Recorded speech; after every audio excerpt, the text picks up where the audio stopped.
안녕하세요. 저는 이제 돌 지난 아이를 키우고 있는 엄마입니다. 30 후반의 나이에 하게 된 육아로 많이 지치기도 하는 요즘이네요. 그래도 돌이 지나고 나니까 한숨 돌릴 틈도 있고 아이 재롱을 보면서 즐거운 한때를 즐기기도 합니다. 저는 속도 위반으로 서둘러 결혼을 하게 되면서 참 힘든 일도 많았어요. 남들은 신혼도 즐긴다는데 저는 그럴 틈도 없었죠. 왜냐하면 지독했던 시어머니의 시집살이 때문에 없던 병이 생기는 게 아닐까 싶을 만큼 힘든 시간이었거든요.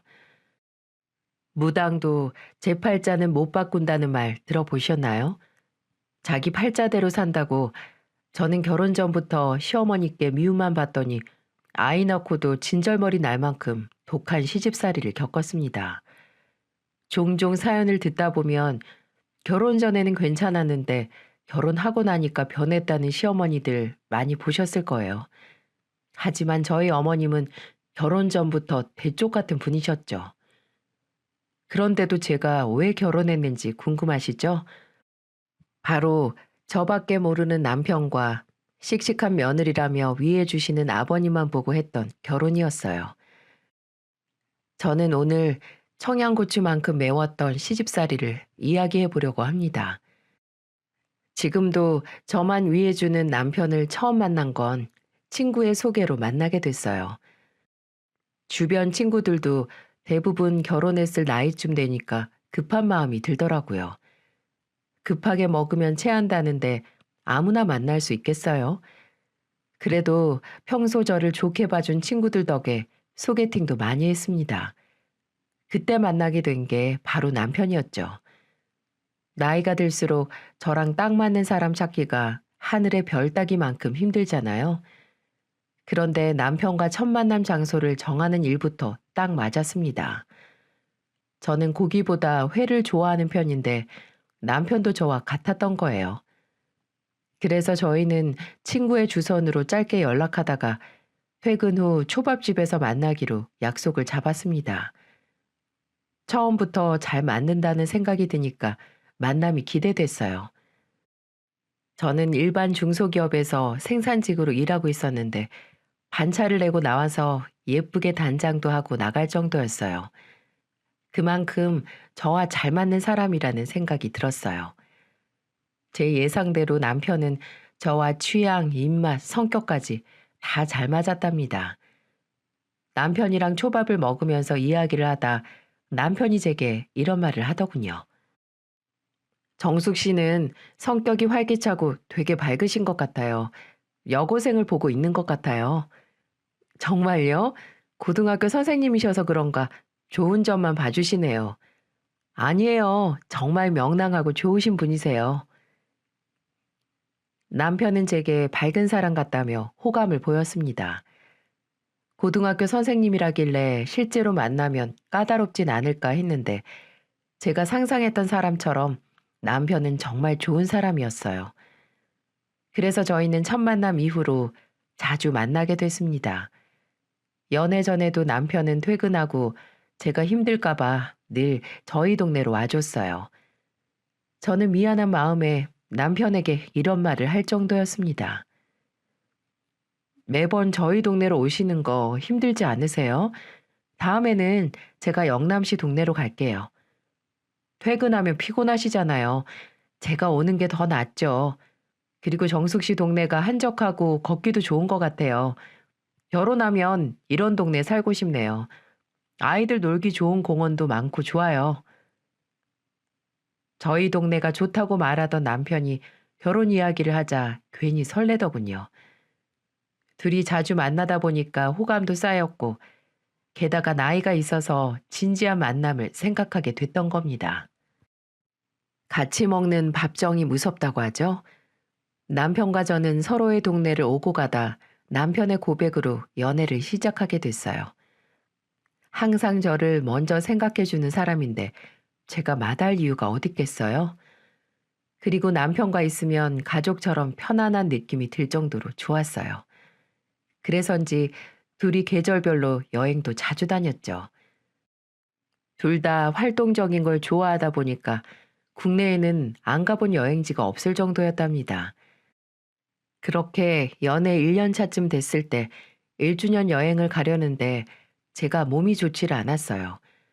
결국 계획된 여행을 모두 취소하고 집에서 쉬게 됐죠. 그런데 생각할수록 몸이 예전 같지 않았고 이상한 기운의 테스트기를 사용했는데 글쎄 임신인 걸 알게 됐어요. 그래서 저는 당황스러운 목소리로 남편에게 전화를 걸었죠. 영남 씨, 나 몸이 이상해서 테스트기 확인해 보니까 임신이야. 어떡해? 진짜? 어떡하긴 뭘 어떡해. 우리 둘이 아니지? 셋이서 행복하게 살아야지. 나중에 아이까지 같이 여행 다니려면 카시트도 튼튼한 거 알아봐야겠다. 아직 몇 개월인지도 모르는데 무슨 카시트야. 난 벌써 신혼집이라도 들어간 것처럼 기쁜데 우리 정말 행복하게 살자. 저는 너무 당황스러워서 어떻게 알려야 하나 고민했는데 남편은 벌써 아기가 태어나기라도 한 것처럼 말하는 겁니다. 너무 기뻐하는 남편을 보니 그래도 안심이었어요. 남편은 다음날 저와 같이 병원에 다녀온 뒤 바로 저희 어머니 가게로 가자고 했습니다. 덜컥 생겨버린 아이 덕에 저희는 결혼을 서두를 수밖에 없었거든요. 저희 어머니는 감자탕 식당을 운영하고 계셨는데 남편과 종종 함께 들러서 밥을 먹은 적이 있어서 어머니도 남편에 대해 잘 알고 있었어요. 남편은 꼭 처가댁에 먼저 가야 한다며 병원에서 나오자마자 어머니 가게로 달려가더군요. 그래서 어머니와 마주 앉게 된 저희는 어머니께 임신 소식을 알리면서 결혼을 하겠다고 말했습니다. 장모님, 제가 순서 없이 결혼하는 것 같아도 정숙 씨 진심으로 사랑해요. 1년 만나는 동안 결혼 전제로 만나고 있었어요. 임신이 빠른 것 같아도 결혼할 생각이 먼저였다고 꼭 말씀드리고 싶었습니다. 저 사위로 믿어주시면 정말 잘 사는 모습만 보여드릴게요. 내가 걱정한다고 뭐 달라지겠나. 둘이 좋으면 잘 사는 거지. 그 마음 변치 말고 우리 딸 행복하게 해줘. 어머니의 말에 괜히 울컥하는 마음이 들더라고요. 남편은 제가 울먹이자 옆에 있던 휴지를 건네며 달래줬어요. 그리고는 저희 어머니께 다시 한번 다짐을 하며 자리에서 일어났답니다.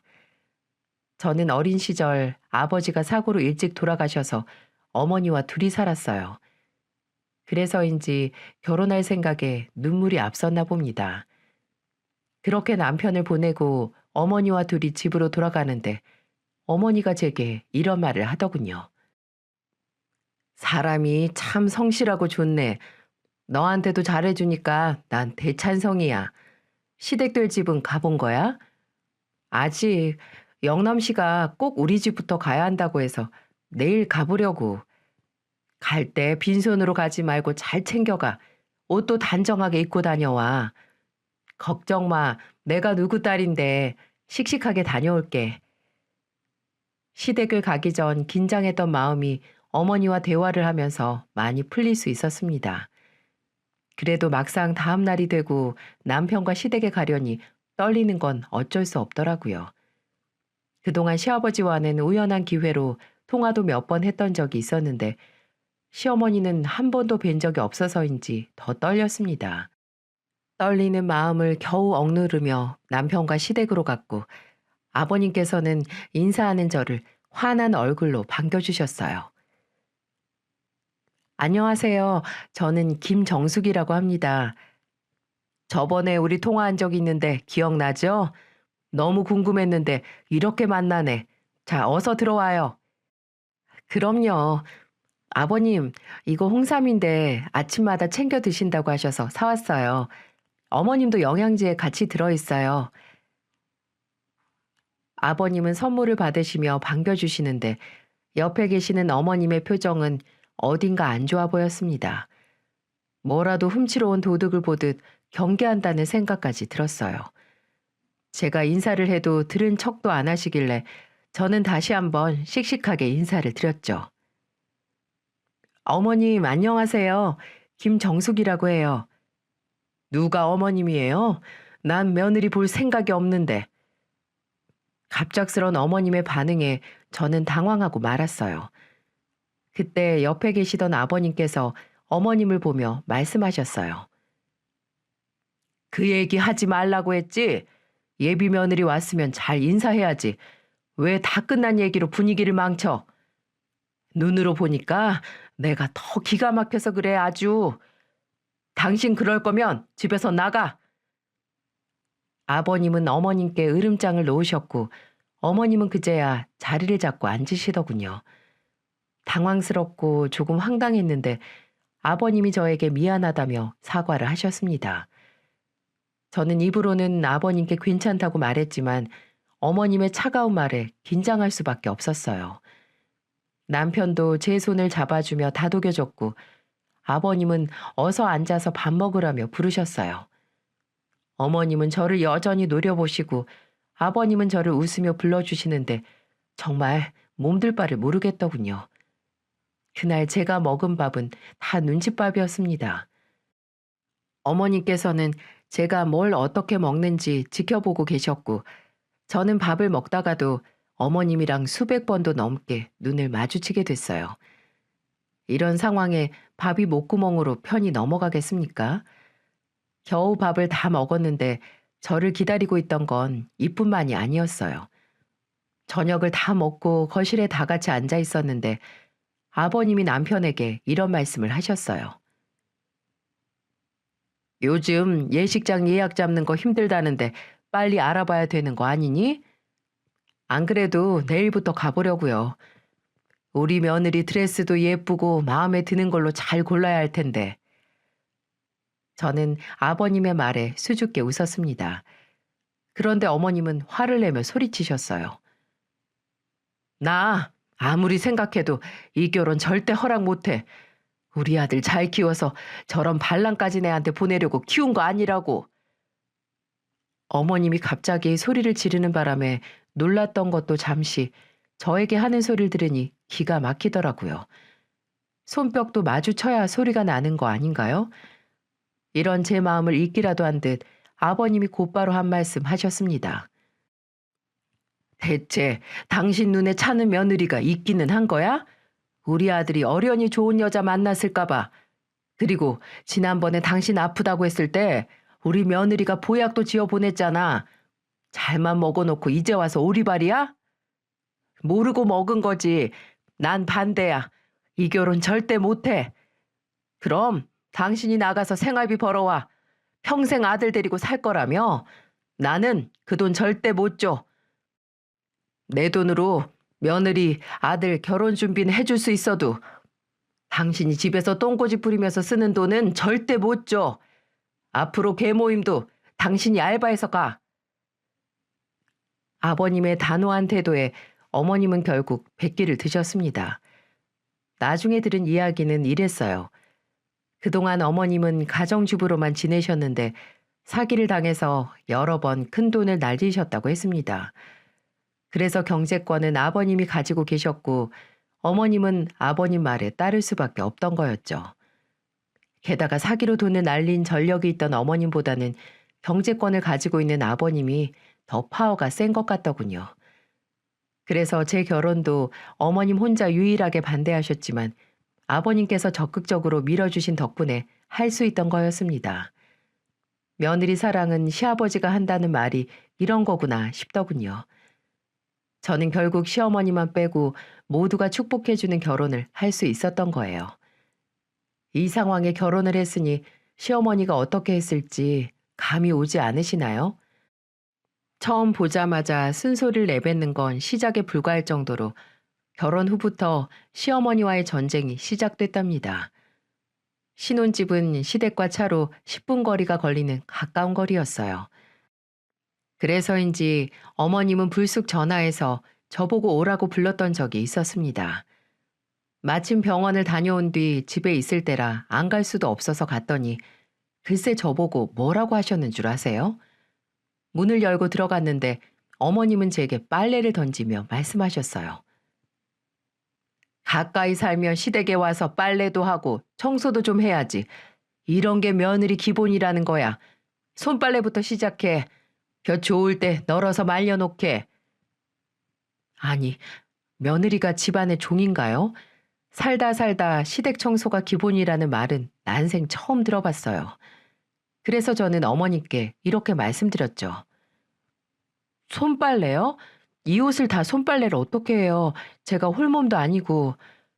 뭘 시키면 그냥 해야지. 왜 시애미 말에 토를 달아? 너 나 지금 무시하니? 제가 건조기도 시집 오면서 사드렸잖아요. 세탁기 돌려서 건조기 쓰시면 될 걸 왜 손빨래를 해요? 편하시라고 사드렸는데 건조기 쓰세요. 제 말에 어머님은 뭐 이런 게 다 있냐며 화를 내셨어요. 그런데 정말 황당해야 될 사람은 저 아닌가요? 대뜸 문 열고 들어오자마자 빨래더미 뒤집어 쓰고 손빨래 하라는데 저야말로 뭐 이런 경우가 다 있나 싶더군요. 저는 바닥에 있는 빨래를 다시 빨래 바구니에 담아서 한쪽으로 밀어뒀어요. 그랬더니 제 행동을 보고는 어이없다는 표정으로 거실로 가버리셨습니다. 그런데 어머님이 저를 부른 이유는 따로 있더군요. 거실로 가보니 탁자 위에 현금에 금목걸이, 차키가 가지런히 올려져 있는 게 보였어요. 누가 봐도 저건 저한테 보여주려고 늘어놓은 것 같았죠. 어머님은 거실로 오는 저를 보면서 보란 듯이 말씀하셨어요. 우리 큰아들이 장가를 얼마나 잘 갔는지 내가 괜찮다고 해도 매달 80만 원씩 용돈도 주고 금목걸이까지 사주는 거 봐. 얼마 전에는 차도 뽑아줬어. 너는 이거 보면서 뭐 느끼는 거 없니? 저도 건조기 사드렸잖아요. 어머님 빨래 편하게 하시라고요.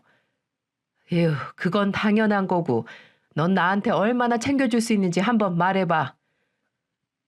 저를 불러놓고 어머님이 하시고 싶은 말은 용돈 달라는 말을 하고 싶던 거였죠. 대체 꼴 보기 싫어 죽겠다더니 왜 이런 말을 하시나 모르겠더군요. 그래서 저는 어머니께 이렇게 말씀드렸습니다. 형님이 어머님 챙겨드리면 저는 아버님 챙겨드려야죠. 그래야 공평하죠. 이래서 집안에 여자가 잘 들어와야 된다고 하는 거야. 잘 지내보려고 기회를 줘도 모르니? 너 때문에 내가 괜히 둘째 아들이랑 사이만 안 좋아졌잖아. 어머님, 그래도 그건 제 탓이 아니고 그전부터 있던 문제였는데 왜 저한테 그러세요? 전 이만 가볼게요. 그리고 앞으로는 이런 일로는 안 부르셨으면 좋겠어요. 저는 어머님께 단호하게 말씀드리고는 집을 나왔어요. 어머님은 제게 전화를 하셨는데 전 전화도 받지 않았습니다. 며느리로 인정 못하겠다고 하시더니 대놓고 형님과 비교를 하시면서 돈 내놓으라는 식이니 어이가 없더라고요. 결국 돈 주는 사람만 본인 며느리 자격이 된다는 말밖에 더 됩니까? 그런데 저는 잠자는 사자의 코털을 건드리기라도 한 듯 어머님은 제게 더 막대하기 시작하셨어요. 그때는 아직 임신 초기였을 때라 회사에서 일을 해도 큰 무리가 없을 때였죠. 그래도 생산직이다 보니 크게 무리하지 않게 일을 하고 있었습니다. 워낙 건강해서 몸에 무리가 가지도 않았고요. 그런데 점심시간이 되자 어머니께 전화가 걸려온 겁니다. 처음에는 안 받았더니 계속 전화를 하시길래 결국 전화를 받았어요. 그런데 어머님은 화가 잔뜩 난 목소리로 저한테 화를 내며 말씀하시더군요. 너는 그까짓 회사에서 몇 푼이나 번다고 일을 하고 있어? 우리 아들이 고등학교 선생님인데 얼굴에 먹칠을 해도 유분수지. 공순이라고 자랑해? 결혼 전에도 제가 하던 일이에요. 제가 오래 다닌 제 직장이라고요. 수준 떨어지게 다니지 말고 우리 아들 급에 맞게 놀아. 집에서 그냥 우리 아들 밥이나 잘 챙겨야지. 뭐 대단한 일이라고 출근을 해. 그래봐야 공순이면서. 어머님, 지금 그 말씀 하시려고 전화하신 거예요? 그리고 제가 일하는 걸로 남편도 뭐라고 안 하는데 어머님이 왜 그런 말을 하세요? 어머님이 이렇게 말씀하시는 게 더 선생님이 직업인 아들 얼굴에 먹칠하는 거라고 생각하는데요. 어머님의 모욕에 참을 수 없이 화가 난 저는 어머님께 소리 지르며 말할 수밖에 없었어요. 세상에 제가 남편 돈 펑펑 쓴다고 욕먹으면 억울하지도 않았을 거예요. 누가 밖에서 돈 벌다가 욕먹을 거라고 상상이나 했겠습니까? 제 말만 하고 전화를 끊어버린 저는 그날 저녁 집에서 남편에게 어머님이 낮에 하셨던 말을 다 말했습니다. 직업에 귀천이 어디 있다고 일어나 이해할 수가 없었어요. 남편은 제 이야기를 다 듣고는 저에게 사과를 하며 말하더군요. 우리 엄마가 전화까지 하셨어? 아휴, 내가 다시는 그러지 말라고 말할게. 미안해. 편하게 해줘야 되는데 나도 가끔 엄마가 통제가 안 될 정도로 감당이 안 된다. 남편도 어머님의 막 나가는 행동에 고개를 내저을 만큼 질려 있었죠. 어머님께 아무리 말씀드려도 속 위에 경일기였어요. 그런데 이랬던 남편이 어머님께 극대노를 하면서 크게 화를 냈던 적이 있었습니다. 제가 육아휴직을 내고 집에서 쉬고 있을 때 일이었죠. 남편도 그날은 휴가를 내고 저와 병원을 다녀온 뒤 같이 쉬고 있었어요. 그때 마침 어머님께서 전화가 왔고 저는 무슨 일이 있으신가 싶어서 전화를 받았습니다. 전화를 받자마자 어머님은 제게 다짜고짜 이런 말을 하시는 거예요. 집에서 쉬는 애가 전화는 왜 이렇게 늦게 받아? 너 우리 아들 밥은 잘 챙겨주고 있는 거니? 우리 아들 덕에 집에서 놀고 먹으니까 좋지? 일하는 것도 싫으시고 제가 이렇게 집에 있는 것도 싫으세요? 그럼 대체 전화는 왜 자꾸 하세요? 내가 너 긴장하라고 전화하는 거야. 집구석에서 쉰다고 늘어지게 쉬지 말고 뭐라도 찍어 바르고 있어. 하루 종일 일하고 들어왔는데 집구석에 꼴 보기 싫은 꼴로 있으면 좋아하겠니? 근본 없이 커서 아는 게 없으니까 죄다 이렇게 가르쳐야 되네. 어머님은 어찌나 말도 많고 목청도 크신지 옆에 있던 남편도 통화 내용을 다 들을 정도였어요. 그런데 어머님이 제게 대뜸 화를 내시니까 남편이 전화를 가져가더군요. 엄마, 제발 좀 그만하세요. 애기 낳고도 이러실 거예요? 저는 엄마가 이러시는 게 더 힘들어요. 내가 다 너 위해서 이러는 거야. 나라고 전화해서 이렇게 입 아프게 떠들고 싶겠어? 이게 왜 절 위한 소리예요? 다 엄마 욕심이라고요. 한 번 더 이런 전화 하시면 다시는 엄마 안 보고 살 거예요. 남편은 어머님께 화를 내고 전화를 끊었습니다.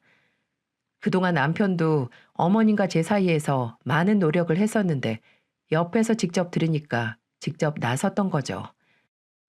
하지만 이런다고 어머님이 멈추셨겠습니까? 저희 어머님은 그렇게 호락호락한 분이 아니었습니다. 저는 어머님의 시집살이에 임신 기간 동안 태교라는 걸 할 줄도 몰랐어요. 그렇게 어머님의 말도 안 되는 억지와 잔소리를 견디다 보니 드디어 출산일이 다가왔고 저는 건강한 아들을 출산할 수 있었어요. 병원에서 아이를 낳고 안아봤는데 난생 처음 느끼는 기분이었죠. 아이를 안아보니까 정말 엄마가 되는 게 이런 거구나 싶었답니다. 남편은 저보다 기뻐하면서 좋아하더군요. 아버님은 제게 기특하다며 이런 말씀을 해주셨어요. 고생 많았지. 장하다 우리 며느리. 이제는 푹 쉬면서 네 몸만 잘 챙겨. 원래 임신했을 때보다 낳고 나서 더 몸 관리를 잘해줘야 되는 거다. 저는 아버님의 따뜻한 말에 눈물이 맺혔어요. 아버지 없이 크다 보니 아버지 정을 잘 몰랐었는데 아버님은 그런 저에게 늘 아버지 같은 분이셨어요. 하지만 유일하게 한 사람, 어머님만은 반응이 달랐어요. 이제 갓 태어난 아들을 이리저리 보더니 제게 의심 가득한 얼굴로 말씀하시더군요. 무슨 애가 우리 아들 닮은 구석이 하나도 없어. 우리 아들에 맡기는 한 거니? 방금 애를 낳은 며느리한테 시어머님이 저에게 했던 첫마디였다면 믿어지시겠나요? 저는 너무 화가 나서 소리치듯 말했어요. 어머님, 무슨 말씀을 하시는 거예요? 이제는 제 아들한테까지 그런 막말을 하세요? 앞으로도 이러실 거라고 생각하면 정말 시댁에 안 보고 살고 싶다는 생각도 들어요. 너무 화가 났어요. 그동안 저한테 하던 행동을 그대로 제 아들에게 하는데 화가 날 수밖에 없었죠. 그래서 저도 아버님이 계신 것도 잊은 채 눌러왔던 말을 내뱉고 만 겁니다. 그런데 아버님은 저보다 더 화난 얼굴을 하고 어머니께 소리치셨어요. 당신이야말로 이게 무슨 교양 없는 짓이야. 선생 아들 타령하더니 아들 망신은 당신이 다 시키고 다니는 거야. 내가 진짜 쪽팔려서 같이 못 다니겠어. 나와 당장. 아버님은 저에게 사과를 하시고 어머님을 데리고 나가셨습니다. 남편은 어머님께 당분간 전화도 하지 말라고 신신당부를 했어요. 남편과 아버님 덕에 산후조리원을 나올 때까지 어머님을 한 번도 안 보고 지낼 수 있었습니다. 그때가 제일 마음이 편했던 시기였던 것 같아요. 그 정도로 어머님은 제게 큰 스트레스 중 하나였죠. 하지만 어머님은 저를 안 보고 지내는 동안 아예 저를 집안에서 쫓아낼 궁리를 하고 계셨어요. 아이를 낳고 나면 조금 달라질 줄 알았던 어머님은 제가 생각했던 것과는 정반대로 바뀌셨죠. 아예 작정을 하시고 저만 보면 이혼 타령을 하셨던 거예요. 이쯤 되면 저도 억울하지 않겠습니까? 제 아들이 커갈수록 아버님은 손주를 너무나도 예뻐하셔서 어디서 좋다고 하는 아이용품은 다 사다 줄 정도셨습니다. 그래서 저는 우리 아들이 친할머니 정은 못 받아도 친할아버지 정은 듬뿍 받고 살겠구나 싶을 정도였죠. 그러던 어느 날 아버님이 저에게 줄 게 있다며 저희 집에 오셨는데 어머님이 따라오신 거예요. 또 무슨 말을 하려고 오셨나 싶었는데 아버님이 계시니 어쩌겠어요.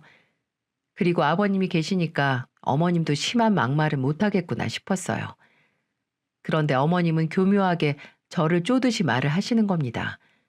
마치 며느리로 인정 안 했으니까 손주도 인정할 수 없다는 듯 말이죠. 우리 아들은 어릴 때 울지도 않던데 얘는 왜 이렇게 울어? 지금이 분유 먹을 때라 그래요. 신생아들이 배고프면 우는 거죠 뭐. 어쩜 저렇게 닮은 구석이 없을까. 그리고 다 내가 키워봤으니까 하는 소리지. 꼭 저렇게 한마디씩 더해서 미움을 받지. 그때 아버님은 어머님을 보며 호통을 치셨어요. 그제야 어머님이 눈치를 보시더군요. 잠시 뒤 남편이 들어왔는데 어머님은 남편을 따로 부르더니 말도 안 되는 소리를 하시는 겁니다. 난 아무리 봐도 네 아들이 아닌 것 같아. 너 검사해봤어? 저는 아들 분유를 타다 말고 어머님이 남편에게 하는 소리를 듣고 경악하고 말았어요. 세상에 아무리 며느리가 미워도 그렇지 자기 아들의 자식을 두고 저런 소리를 할 수 있는 엄마가 몇이나 될까요? 남편은 이 소리를 듣고 가만히 있었겠어요? 저만큼이나 화가 잔뜩 난 얼굴로 어머니께 소리쳤어요. 엄마, 제 아들이에요. 저는 엄마 아들 맞기는 해요? 배다른 자식도 아니고 어쩜 이렇게 매번 싫은 소리만 하세요. 이것 봐. 여자 잘못 만나서 엄마한테 저렇게 큰 소리 칠 줄 모르던 애가 큰 소리나 치고 너 당장 이혼해. 이러다가 남의 집 자식 키우는 건 시간 문제야. 엄마 말 들어. 저 절대 이혼 못해요. 엄마만 아니면 아무 문제도 없는데 제가 왜 이혼을 해요? 어머님이 이혼하라며 소리를 질러대시는데 방에 있던 아버님도 뛰어나오셨어요. 그러자 어머님은 저를 보며 소리치더군요. 공순이 년이 우리 아들 망친 것 좀 봐. 당신 우리 아들이 나한테 대들었다니까. 저게 우리 아들 다 망쳐놨어. 임신했다고 발목 잡더니만 애도 우리 애가 아닌 것 같아. 저는 어머님의 말에 들고 있던 분유를 싱크대로 던져버리며 말했어요. 어머님, 자꾸 이러셔도 이혼 안 해요. 어머님이 저 보기 싫으시면 오지 마세요. 제 아들 둘이서 잘 키울 테니까 앞으로는 절대 오지 마시라고요. 이 상황을 지켜본 아버님도 어머님께 한 소리 할 정도였습니다. 이 여편네가 진짜 입만 살아가지고 나와. 당신 둘째 아들 다시는 보러 오지 마. 내가 다 우리 아들 위한 거라고. 그놈의 입 좀 진짜 며느리 보기 창피하지도 않아? 어머님은 아버님의 손길에 끌려서 결국 집을 나가셨어요. 정말 이게 시어머니가 며느리한테 할 수 있는 소린가요? 어머님은 제가 임신을 명목으로 남편의 발목을 잡았다며 저를 괴롭히고 계셨어요. 게다가 공장 다니는 애라며 무시도 엄청나게 하셨죠. 그때마다 저도 어머니께 할 말을 했던 것뿐인데 제가 괜히 말대답한다며 어머님은 마음에 안 들어 하셨습니다. 그렇다고 당하고만 있을 며느리가 어딨겠어요? 그런데 제가 기도 안 죽고 말대답까지 하면서 사니까 어머님은 어디로 가셨는 줄 아세요? 바로 저희 친정 어머니 가게로 간 겁니다. 정말 기가 막히지 않나요? 그런데 어머님은 저희 어머니 가게에 갔다가 인생 최고의 한 방을 먹고 오셨더군요. 저희 집에서 한바탕 싸우고 난 뒤 일주일쯤 지났을 때 가게 이모한테서 다급한 전화가 걸려왔죠. 받아보니 이모가 제게 이렇게 말하시더군요. 지금 주방 이모가 네 시어머니라는 사람 머리 다 뜯으려고 해. 갑자기 이게 무슨 소리인가 싶어서 식당으로 얼른 가봤죠. 온 식당이 난리도 아닌데 저에게 전화를 주셨던 이모 말을 들어보니 기가 막히더라고요. 어머님이 주방 이모한테 머리채 잡혔던 사연은 이랬습니다. 한창 손님이 많아서 식당 안이 꽉 찼을 시간에 어머님은 저희 어머니 가게로 가셨던 겁니다. 그리고는 감자탕을 주문하고 5분도 안 지나서 까칠한 목소리로 알바생을 부르셨대요. 아니, 감자탕 시킨 지가 언젠데 아직도 안 나와요. 배고파서 죽고 나면 제사상에 올려주려고 그러는 거예요? 이 가게 왜 이렇게 서비스가 안 좋아? 손님, 주문하고 5분 지나셨어요. 지금 준비하고 있으니까 조금만 기다려주세요. 점심때 밥 먹으러 왔는데 제때 안 나오면 그게 식당이야? 알바생은 영문도 모르고 어머님께 기다려달라고 부탁을 했죠. 그런데 어머님의 만행은 이제부터가 시작이었어요. 감자탕이 나오자 국물을 한술 뜨더니 숟가락을 책상에 소리가 나게 쿵 내려놓고는 목청이 터져라 말하셨대요. 아우 짜! 뭐가 이렇게 짜! 소금을 아주 들이부었네. 컵은 또 이게 뭐야? 물 좀 마시려고 보니까 컵에는 고춧가루도 있고 아우 더럽고 불결하네. 이런 소리를 남들 다 들으라고 목청 터져라 말하는데 안 볼 사람이 있나요? 점심시간에 손님이 얼마나 많은데 장사 망칠 작정 아니면 이런 소리를 함부로 할 수 있겠습니까? 그래서 어머니는 바쁜데도 불구하고 어머님 자리로 가서 이런 말도 하셨대요. 사돈, 혹시 식사하기 불편하세요? 저한테 말씀하시면 제가 해결해 드릴게요. 됐어요. 입맛 다 버렸네. 바쁜데 가서 일이나 보세요. 알아서 제가 먹고 갈 테니까. 다른 손님들도 있는데 목소리 조금만 줄이고 식사하세요. 저희 어머니는 시어머니께 목소리를 낮춰달라고 말했는데 어머님은 들은 척도 안 하고는 감자탕만 뒤적거렸어요. 그러더니 뭐라도 본 듯 또 소리를 지르며 목청 터져라 말했다더군요. 세상에, 이 머리카락 좀 봐. 여기 청소가 아주 엉망이네. 엉망이야. 테이블도 끈적끈적거리고 더럽더니만 음식에서 머리카락이 나왔네. 이걸 사람 먹으라고 만든 거야? 어머님은 감자탕에서 머리카락이 나왔다며 고래고래 떠들었어요. 이런 걸 영업 방해라고 하지 않나요? 저희 어머니는 시어머니 음식에서 머리카락이 나왔다는 말에 달려갔는데 시어머니가 들고 있는 머리카락은 긴 머리카락인 거예요. 그래서 어머니는 시어머니께 이렇게 물어보셨다고 했습니다. 사돈, 우리 주방에는 이렇게 긴 머리 가진 사람이 없는데 혹시 사돈 머리카락 아니에요? 내가 지금 내 머리카락으로 쇼한다는 거예요? 다 머리가 짧은데 사돈이 긴 머리카락이 나왔다니까 하는 소리죠. 이 가게는 생사람도 잡네. 딸년 시집도 대충 보내더니 식당도 아주 개판으로 운영하네. 뭐? 사돈, 무슨 말을 그렇게 하세요? 괜한 억지를 부리면서 가게에서 소리를 지르던 어머니 덕에 온 가게 사람들이 다 쳐다보고 있었죠. 게다가 저를 얘기하면서 개판이라고 하니까 저희 어머니도 같이 소리를 질렀어요. 자꾸 어머님이 억지를 부리면서 음식으로 타박을 한다는 말을 듣고 주방에 있던 이모까지 홀로 나왔습니다. 그런데 주방 이모는 온 동네 사람들 다 들으라는 듯 소리 지르며 난동 부리는 어머님과 눈이 마주쳤는데 어머님은 주방 이모를 보자마자 그대로 굳어버리셨대요. 어머님은 사색이 된 채 서 있었고 주방 이모는 정색을 하며 어머님께 소리쳤어요. 너 김명숙, 너 딱 걸렸어? 죽었어? 주방 이모는 어머님 머리채를 쥐어 잡으며 흔들었어요.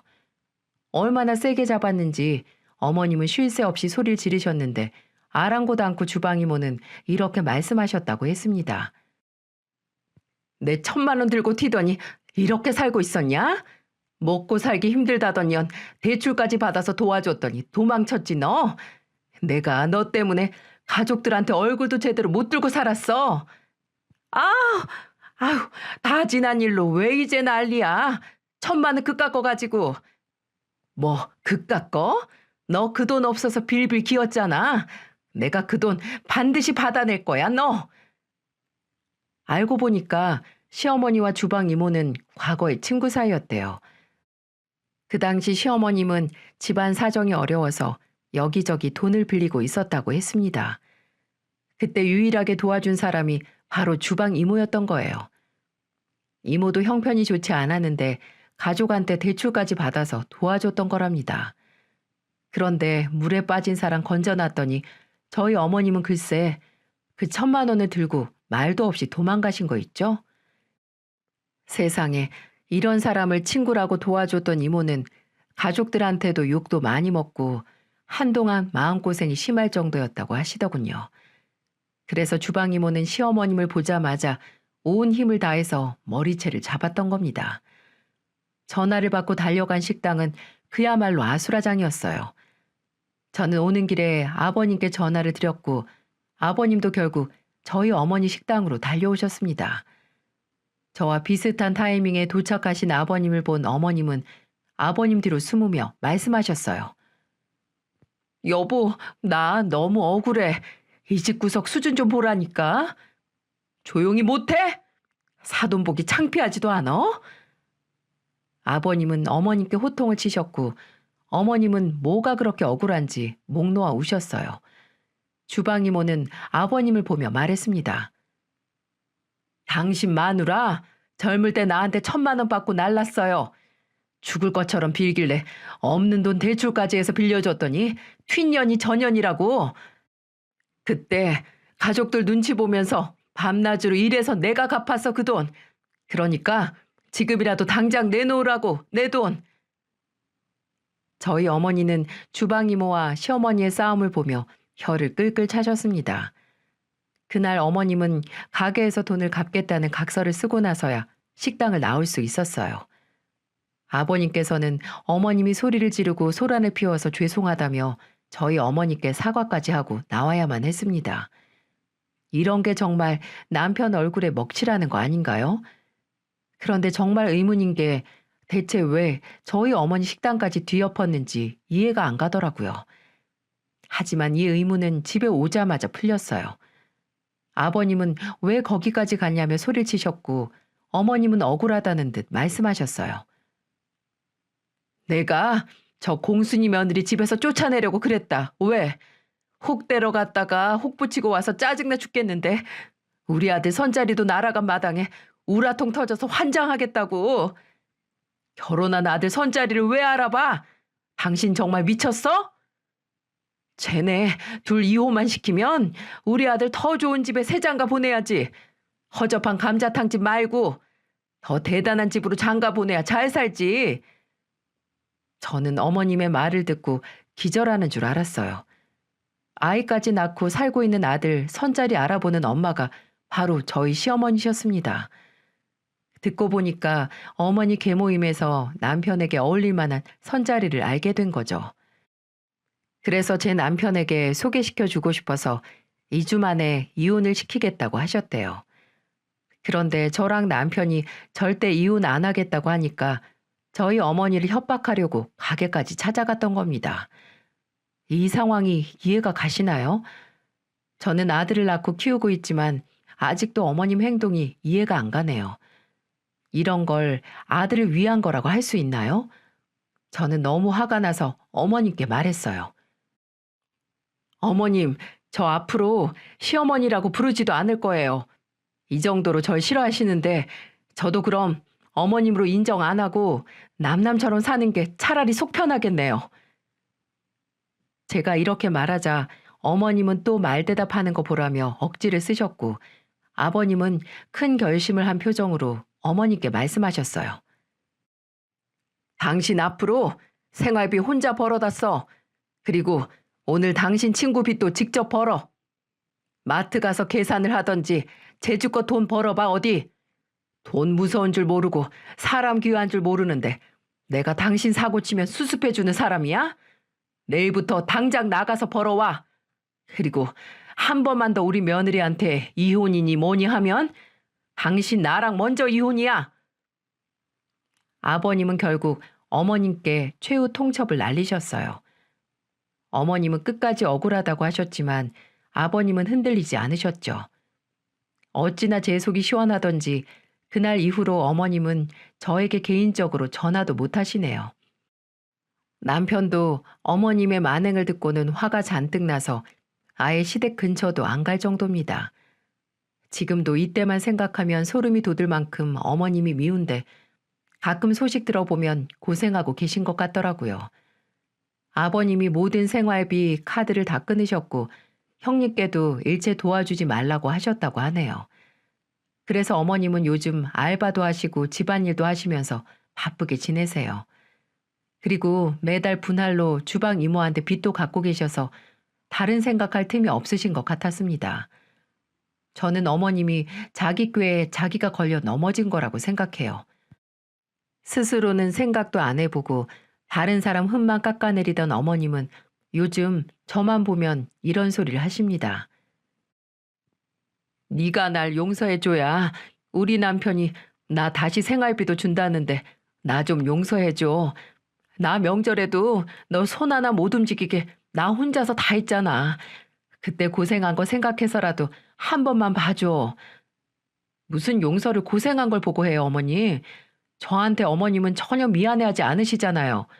저는 어머님이 진심으로 저랑 저희 어머니한테 사과하실 때까지 이렇게 지낼 거예요. 아버님은 제가 시어머니를 용서할 수 있을 때 말해달라고 하셨지만 전 아직도 그때만 생각하면 치가 떨리네요. 그런데 어머님은 저만 보면 마음에도 없는 사과를 하시는데 제가 마음이 풀릴 수가 있겠습니까? 그래도 이렇게 쓰고 나니까 속이 좀 풀리는 것 같네요. 지금은 남편이 아들과 놀아주는 덕분에 이렇게 긴 사연도 보낼 수 있게 됐습니다. 어차피 다 같이 사는 세상인데 서로 좋은 점만 보고 좋은 말만 해주면서 지냈으면 좋겠어요. 저도 지금은 아니지만 언젠가는 어머님과 잘 지낼 수 있는 날이 오겠죠? 옛말에 며느리가 미우면 딸린 손자도 밉다고 하잖아요. 그래서 저는 어머님이 스스로 저를 다시 보실 수 있는 시간을 가지셨으면 좋겠습니다. 그래야 저도 어머님과 잘 지낼 수 있을 테니까요. 이렇게 적고 나니까 한결 후련해졌는데 긴 사연 들어주셔서 정말 감사드립니다.